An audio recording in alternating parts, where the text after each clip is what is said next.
Carl here from Games, Brains and Head-Banging Life. gbhblofficial for short, and it's horror movie review time. We are checking out The Lair. And oh how the mighty have fallen. Neil Marshall, responsible for incredible horror movies like The Descent and Dog Soldiers, has really struggled to recapture his success in recent times. On this film, teaming up with co-writer and lead actor Charlotte Kirk, he attempts to go back to his roots with The Lair. Kirk plays Captain Kate Sinclair, a pilot who is on a mission in Afghanistan when she and her co-pilot are shot down by members of the Taliban. They kill her co-pilot, but she is able to fend them off and escape into an abandoned Soviet bunker. Being chased, she is forced to go deeper in, finding emancipated bodies, experimental equipment, and human-sized tanks with something sinister and large-shaped floating in the murky waters inside. The Taliban pursuing her, and during a gunfight, whatever is inside the tank is freed. It does inadvertently help her escape by killing her pursuers, and she leaves the bunker, ending up at a small US and UK base run by a skeleton group of soldiers, each as obnoxious and annoying as each other, with accents that range from laughably bad to near impossible to understand. We thought, watching this, that it was a piss take. We thought some of these accents were people taking the piss. We had to check to see exactly where they came from to realise that in the case of some, it was very much not the case. And if you were on board with this movie up to this point, although I think most people will be like, it is downhill from here. Complete downhill curve beginning here, and it never recovers from it. Because, of course, no one at the base believes Sinclair's story, aside from the part about being attacked by the Taliban. But, of course, they will, as night is falling and they're about to get some visitors. This is a bad movie. I thought this was terrible. One that features so many yawn-inducing cliches, incredibly dumb decisions, a cast of characters that are really unlikable, and a monster that just doesn't inspire. To call this a tired experience is to undersell just how little originality exists throughout it. The attempt to mash up the monster in the underground angle of The Descent with a motley crew of soldiers that exist in Dog Soldiers fails spectacularly.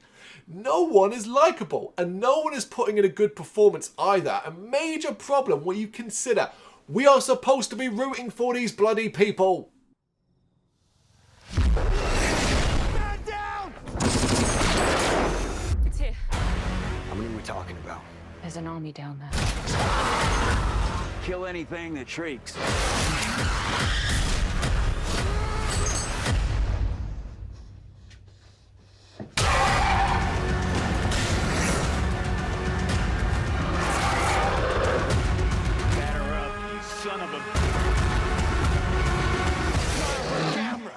Another massive failure, in my opinion, is the use of Afghanistan as a location and the Taliban as a third entity. With most of the movie taking place at a small base and in the bunker, there really doesn't seem to be any reason for it to take place where it is. In fact, I'd say it now severely dates the movie, considering what has occurred over the last few years in Afghanistan. Likewise, the Taliban are just here to up the body count and could be any other faceless goon being killed by monsters. Not taking advantage of the unique location and doing more nuanced things with the Taliban is a missed opportunity. The enemy of my enemy is my friend stuff. That's what I thought we might get here. We really don't. Even the monster, which looks okay when CGI isn't utilised, it's overtly familiar. There's nothing special about it. So, what does The Lair do well? Does it do anything well? Well, I will say it has some solid practical effects. There's a brilliant jaw rip that is awesome, and you know how much they thought it was as well? We cut back several times to this person's jaw ripped off, like they're like, this is great, we want people to see this. And it's also got quite an action-packed finale that might make the adrenaline spike just a little.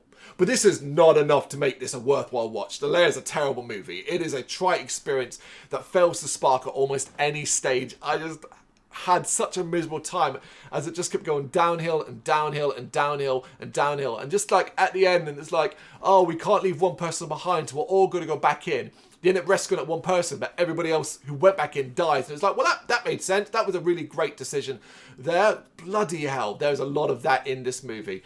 You can see what they were trying to do here. They really were trying to recapture some of that early magic, and it fails spectacularly. I don't like it. Do you? You know what to do. Let me know what you think in the comments. Thank you very much for watching. If you liked what you saw, please help us out by giving us a thumbs up and hitting that subscribe button. If you really liked what you saw, consider donating to keep the website and channel running by buying us a coffee via our coffee page or picking up some merch from our Big Cartel store. You can check us out on gbhbl.com as well as via our social media, Facebook, Instagram and Twitter, as well as listen to our interviews via SoundCloud, Apple Music and Spotify. Just search for GBHBL. Games, horror and heavy metal. What else is life for?